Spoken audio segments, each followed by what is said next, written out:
Sir, जो आपका new public school है, तो वो बाकी कॉलेज से कितना ज़्यादा डिफरेंट है?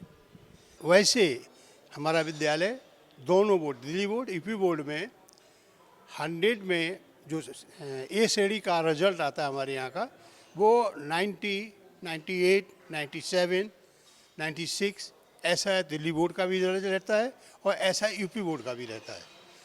अच्छे विद्यालयों में ए श्रेणी में मेरे विद्यालय की गिनती शुरू से होती है, स्थापना से लेकर अभी तक। रिजल्ट के मामले में, खेल कूद के मामले, रिजल्ट पिछले साल आया था, उसमें हमने अपने बच्चों को जो 96, 97% तक के थे उनको स्कूटी दी प्राइज़ में। 2 बच्चों को स्कूटी दी, लैपटॉप, और ये चीज़ें तो ढेर सी सैकड़ों सैकड़ों बच्चों को दी गई। विद्यालय में वेल सुसज्जित लेबोरेटरी है, पुस्तकालय है, और अच्छी पढ़ाई के मामले में अच्छे अध्यापक हैं, अच्छे टीचर हैं, अच्छे बच्चे हैं। रिजल्ट के मामले में, खेल कूद के मामले में, हर क्षेत्र में हम अग्रणी विद्यालयों में से गिनती मेरी की जाती है। और सर, जैसा कि हम देखते हैं आजकल के बच्चे म्यूज़िक्स में और जितने भी एक्स्ट्रा करिकुलर एक्टिविटीज़ है उसमें ज़्यादा इंटरेस्ट लेते हैं, तो उसको लेकर आपका कॉलेज कैसे है? बच्चे इसमें पार्ट प्ले करते हैं, लड़कियां हैं, डांस है और चीज़ें जितनी हैं वो पार्ट प्ले करती हैं। लड़के लड़कियां दोनों बोथ प्रोग्राम होते हैं, एजुकेशनल या गेम संबंधी या और जो भी हैं वो प्रोग्राम होते रहते हैं टाइम टू टाइम विद्यालय में। जैसे कि बच्चों को लेकर और भी ज़्यादा चीज़ें हैं जो पेरेंट्स ज़्यादा फोकस कर रहे हैं उनको लेकर स्टडीज़ के अलावा, और ये जो म्यूज़िक है, सिंगिंग है, इसके अलावा आपका कॉलेज किस पे मतलब ज़्यादा फोकस? क्या कीजिए, कॉलेज में पढ़ाई होती है, खेल कूद प्रतियोगिताएँ होती हैं। अभी जल्दी ही हम पिकनिक गए थे बच्चों को लेके, वहाँ बच्चों ने मनोरंजन किया अपने विभिन्न तरह के खेलों। इस तरह से होता है। मैडम, हमारी संस्था का नाम है साईं धाम मंदिर फाउंडेशन ट्रस्ट। ये ट्रस्ट 2015 से हमारे लखनऊ शहर विभूति खंड गोमती नगर में क्रियान्वित है, और माननीय मुख्यमंत्री योगी आदित्यनाथ जी की जितनी भी जनहित योजनाएं परियोजनाएं हैं उसका बखान करती हमारी संस्था। बच्चों का पढ़ाई लिखाई का सारा खर्चा हमारी संस्था उठाती है। अभी हमारी संस्था में 183 बच्चे जो विभिन्न मलिन बस्तियों में रहते हैं, तो वो हमारे मंदिर प्रांगण में वो आके पढ़ते हैं। उनको सारी शिक्षा दीक्षा हमारी संस्था फ्री कराती है, उनका खान पान सब फ्री कराती है। तो ये हमारी संस्था का मेन उद्देश्य, मेन काम है शिक्षा का प्रचार प्रसार। 2 टीचर हम लोगों ने रखे हुए हैं। हमारी ये जो शहर की सीडीओ मैडम है रिया केजरीवाल जी, उन्होंने 2 शिक्षकों को हमारे यहाँ भर्ती कराया है। एक जेंट्स है, एक लेडी टीचर है, और मेरी बेटी है पायल। वो हम सब लोग मिलके बच्चों को पढ़ाते हैं। बच्चे, ये हम उन बच्चों को ऊपर शिक्षा दे रहे हैं, उन बच्चों को पढ़ा लिखा रहे हैं जो कहीं भी किसी भी स्कूल में पढ़ नहीं रहे हैं। किसी के फादर कबाड़ी है, तो किसी का फादर जो आसपास जो हमारे मंदिर के आसपास जो बिल्डिंग्स बनी हुई हैं, तो उनके सिक्योरिटी गार्ड्स हैं उनके फादर, तो वो किसी भी स्कूल में पढ़ नहीं रहे हैं। तो हमारे जब हम लोग पढ़ाई लिखाई की उम्र में थे तो हमारे फादर कहते थे बेटा पढ़ाई लिखाई करो, कुछ अच्छा पढ़ोगे लिखोगे तो IAS अधिकारी DM बनोगे तो खूब तरक्की कर पाओगे। तो और बातों बातों में हम लोग को थोड़ा प्रोवोक करने के लिए, हम थोड़ा शिक्षा के प्रति हमारा थोड़ा रुझान बढ़े, तो हम लोग को बोलते थे शहर का जो राजा होता है उसको DM होता है, डिस्ट्रिक्ट मजिस्ट्रेट भी बन सकते हैं। तो कम से कम हमारे बच्चों को ये तो मालूम हमारे शहर के DM का नाम क्या है, हमारे मुख्यमंत्री का नाम क्या है, राज्यपाल का नाम क्या है, तो जो नैतिक शिक्षा ये सब करते हैं। अब वो बच्चे हमारे स्कूल में अब जो कि हम फ्री पढ़ा रहे हैं उसके बावजूद वो रुझान उनके प्रति कैसे बना रहे, तो हम अपने मंदिर प्रांगण में, हमारे पास जगह रहती है, तो हम लोग 101 बच्चों को, परिवारों को, उन्हीं बच्चों के परिवारों को एक एक आटे की बोरी देते हैं हर महीने में एक बार। तो वो बच्चे आते हैं तो कभी डिस्ट्रिक्ट मजिस्ट्रेट साहब को, कभी ADM सिटी साहब को, कोई ना कोई अधिकारी आता है जो उनको देता है। तो उससे बच्चे भी फील करते हैं, माँ बाप भी ये फील करते हैं कि हाँ भाई कुछ अच्छा काम हो रहा है, जिसकी वजह से हमको इतना गौरवान्वित महसूस कराते हैं उनको। हम इनको एक गिफ्ट के नाम पर एक चीज़ देते हैं। तो उस प्रोग्राम में हम लोग सिर्फ महिला को ही बुलाते हैं ताकि वो डेकोरम भी बने रहे प्रोग्राम का। और तो क्या बच्चों को कल उन्होंने ही भेजना है, जो बच्चों पढ़ाई करो, कुछ तो कर नहीं रहे तो कम से कम कुछ तो शिक्षा ग्रहण करो। हमारी कंपनी का नाम अर्बन एक्सिस है। अर्बन एक्सिस एक रियल एस्टेट कंपनी है।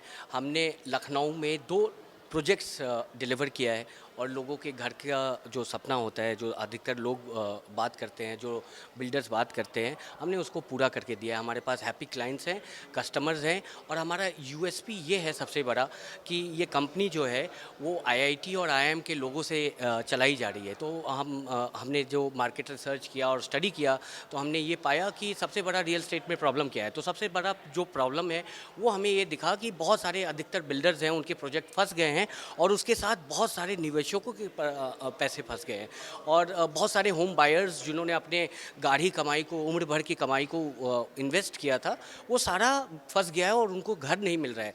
तो हमारी कंपनी का जो यूएसपी है वो ये है कि ऐसे प्रोजेक्ट को हम बेल आउट करेंगे, और लोगों ने जो सपना देखा था कि कभी ना कभी उनको घर मिलेगा, वो सपना हम पूरा करेंगे। इस दौरान अगर हमें प्रॉफिट थोड़ा सा कम भी होता है तो कोई फ़र्क नहीं पड़ता, लेकिन लोगों को घर मिल जाए, और जो उन्होंने एक अपने रियल एस्टेट डेवलपर जिनसे उन्होंने ख़रीदा था, जो एक्सपेक्टेशन था उसको हम फुलफ़िल करेंगे सारा स्टडी करके। अगर हम लखनऊ रीजन की बात करें ओवरऑल रियल एस्टेट में, तो लखनऊ हमने बहुत ही, और ये हमारे लिए भी सरप्राइजिंग था, पिछले 3-4 साल में लखनऊ रियल्टी मार्केट में 30 से 40% का हाइक आया है। वो एक बहुत बड़ी बात है। बाकी पूरे देश में रियल एस्टेट थोड़ा स्लो है क्योंकि आरबीआई, इन्फ्लेशन भी है, कोरोना भी था, रशिया यूक्रेन का वॉर भी चल रहा है, तो बहुत सारे ऐसे फैक्टर्स थे जो हमारे इकोनॉमी को नीचे कर रहे थे। तो उन सब के बावजूद भी लखनऊ का मार्केट और उत्तर प्रदेश के बी टाउन्स का मार्केट एक ग्लिमर ऑफ होप लेके आया है, और लखनऊ रियल एस्टेट इंडस्ट्री को ओवरऑल रिवाइव करने के डायरेक्शन में वो एक ऐसा झंडा लेके आगे चला हुआ है, जिसको मुझे लगता है कि आने वाले समय में इसका इम्पैक्ट दूसरे जगह भी जाएगा। और लेकिन ये यूपी के लिए बड़ी अच्छी बात है कि ऐसी चीज़ हमें देखने को मिल रही है। हमारा मकसद है कि लोगों को अफोर्डेबल पैसों में घर मिले, तो इसी मकसद के सोच के साथ हमने शाइना फाउंडेशन स्थापित किया है, कि वो जो नॉन प्रॉफिट ऑर्गेनाइजेशन है, नॉन प्रॉफिट, और ये रियल एस्टेट में पहली बार है, तो ये क्रांतिकारी स्टेप है। और ये फाउंडेशन कहीं भी घर बनाएगी, सबके लिए बनाएगी, बहुत बेहतरीन घर बनाएगी, लेकिन मार्केट दर से वो घर आम आदमी के लिए 30% सस्ता होगा। आज तक किसी ने ये रियल एस्टेट में सोचा नहीं है, हमने इसे सोचा है। हमारा ये मिशन है कि हम ये पूरा करके रहेंगे, और सारे आम आदमियों के लिए जो उनका रहता है कि उनके घर के ऊपर एक छत हो, एक रूफ हो, उसको हम पूरा करेंगे। That's a mission, and we will truly work very hard in achieving it at all cost. जी नमस्कार जी, मैं हूं डॉक्टर मनीष यादव, और हमारी क्लिनिक है कानपुर में रायश्री आयुर्वेद के नाम पे, जो कि ख़ास तौर पे रीढ़ की हड्डी, स्पाइन से रिलेटेड चीज़ों पे जहाँ पे ऑपरेशन बताया जाता है उसको बिना ऑपरेशन के करेक्ट करने का काम करती है। और साथ ही साथ जहाँ पे हमारे कार्डियक इश्यूज़ आते हैं, नसों की समस्याएं होती, नस दबना या नसों में खराबी आना, उनको स्पेशली बिना ऑपरेशन, बिना चीड़ा फाड़ी के ठीक करने का काम करती है। रीढ़ की हड्डी से संबंधित न्यूरोस्पाइन, या जो कि हृदय से संबंधित नसों की बीमारियां हैं, या शुगर की वजह से नसें खराब हो रही हैं, जहां पर भी नसों में दबना या ख़राब होने जैसी संभावनाएं देखने को मिलती हैं, न्यूरोपैथी देखने को मिलती है, चाहे वो शुगर की वजह से, चाहे हाई बीपी की वजह से हो, या बहुत ज़्यादा काम करने की वजह से रीढ़ की हड्डी की नस के दब जाने की वजह से हो। फूड पे एक ऑनलाइन फूड डिलीवरी सर्विस है, जिससे कस्टमर घर बैठे ऑर्डर करके अपना मनचाहा फूड अपने मनचाहे रेस्टोरेंट से मंगा सकता है ऑनलाइन। प्ले स्टोर पे हमारा ऐप है, जिसे वो प्ले स्टोर से डाउनलोड करेगा और घर बैठे अपना मनचाहा फूड अपने मनचाहे रेस्टोरेंट से ऑर्डर कर सकता है। साथ साथ घर के किराने को भी, मतलब ग्रॉसरी डिलीवरी भी स्वदेशी है। मैं अनुज गुप्ता, मैं कंपनी का फाउंडर हूँ, उत्तर प्रदेश जौनपुर का रहने वाला हूँ, इसलिए और भी कहता हूँ कि ये फूड पे स्वदेशी कंपनी है।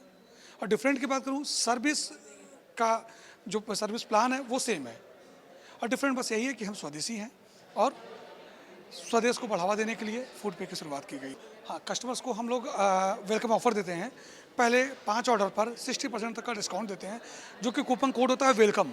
कस्टमर अपने पहले 5 ऑर्डर पे वेलकम WELCOME टाइप करके 60% तक का डिस्काउंट का लाभ उठा सकता है। 60+ फ्रेंचाइजीज हमारी है, 20 सिटीज़ में हमारी सर्विस चल रही है। दिल्ली हमारी हेड ऑफिस है और लखनऊ हमारी ब्रांच ऑफिस है। अभी 20 सिटीज़ में हमारी सर्विस चल रही है। जल्द ही मुंबई भी हम शुरू करने जा रहे हैं, गुजरात। बास सर्विसेज जो है वो एडवांस इंडिया को लेकर काफ़ी ज़्यादा प्रेरित है। इसमें ये एक कंप्लीट मोबाइल एप्लीकेशन है जहाँ पर आप अपनी कार की सर्विस बुक कर सकते हैं। ये बास सर्विसेज चैलेंज करता है कि ये सर्विस इंडस्ट्री में जितनी भी कंपनीज हैं उनसे कम रेट पर सर्विस प्रोवाइड करता है और विद वारंटी प्रोवाइड करता है। फास्ट सर्विस है हमारी, आप अपनी बहुत इजी है, आप अपने मोबाइल पर जाकर सर्विस बुक कर सकते हैं और जो कंपनी का एडवाइज़र है वो आपको कॉल करेगा, देन आपकी सर्विस करके आपके घर पर डिलीवर कर दी जाएगी। सर्विस के साथ आपको फ्री पिक एंड ड्रॉप मिलता है, 2 महीने की किसी भी काम की वारंटी मिलती है। अगर हम पेंट की बात करें स्पेशली तो हम 2.5 साल तक की वारंटी देते हैं पेंट। और इसके अलावा हमारे यहाँ जो क्विक सर्विस है, ट्रांसपेरेंसी को लेकर लाइव अपडेट्स उनके पास आते रहते हैं, जो कि इंडस्ट्री में बिल्कुल नया है। नहीं, ये एंड्रॉयड और आपका आईफोन दोनों के लिए, iOS के लिए। मैम एबीसी ग्रुप कंपनी जो है ये पुणे, बेंगलोर और लखनऊ में काम कर रही है, जो कि अच्छे रेट में कस्टमरों को प्लॉट डिलीवर कर रही है। जो कि हमारे कमिंग सून में जो प्रोजेक्ट्स आ रहा है, LD अप्रूव्ड जो है, हम लोग रो हाउसेस लॉन्च करने जा रहे हैं, जिसकी बहुत ही मिनिमम चीप प्राइस में हम लोग लेकर आ रहे हैं लखनऊ में। ये दूसरे कंपनीज बेहतर इसलिए कि हम लोग 40 फीट रोड, लाइट, सीवर दे रहे हैं। बाकी जो प्रोजेक्ट डिलीवर टाइम है हम लोग वो बहुत चीप प्राइस में दे रहे हैं, जो कि जो लोग 4,000 5,000 रुपये पर स्क्वायर फीट का रेट बेचते हैं, हम लोग उसको बहुत ही कम रेट में 3,000 3500 में प्रोवाइड करते हैं। और कम रेट में हम लोग डिलीवर, कम टाइम में डिलीवर करते हैं। जो कि मेरा कस्टमर जो कि यहाँ के चेन्नई, बेंगलोर, तमिलनाडु, दिल्ली से भी बाहर के इंस्टीट्यूट लखनऊ में अप्रोच कर रहे हैं। मैम इसे बहुत आगे तक लेके जाना है, जिसकी हम लोग मेट्रो सिटी नहीं, लेकिन जो भी चीज़ें हम लोग डिलीवर करेंगे, जो भी चीज़ें हम लोग कमिटमेंट करेंगे, रो हाउसेस का प्लान है। बहुत मतलब 100 रो हाउसेस हम लोग लॉन्च करने जा रहे हैं अभी, जिसकी कॉस्टिंग स्टार्टिंग 55 लाख से लेकर के 1 करोड़ के आसपास तक की जाएगी। मैम कंपनी से जो भी कस्टमर हमारे आते हैं, जो भी आज 1500-2000 कस्टमर मेरे हैं जो मार्केट में हैं, उनका मेन टाइम है पोजीशन। रियल मनी में जो हमें पैसा इन्वेस्टमेंट करते हैं, तो सही टाइम पर सही चीज़ें उनको प्रोवाइड करना। रियल एस्टेट डाउन चल रहा है तो मुझे नहीं पता, क्योंकि ऑलरेडी मैं इतने दिन से कर रहा हूँ। मेरे ऑफिस में तो मुझे टाइम ही नहीं मिलता कस्टमर से मीट करने के लिए। ऑलरेडी मेरे ऑफिस में गैदरिंग बनी ही रहती है, तो मुझे पता ही नहीं चला डाउन कब है और हाई कब था। मुझे इस चीज़ का एहसास ही नहीं हुआ है।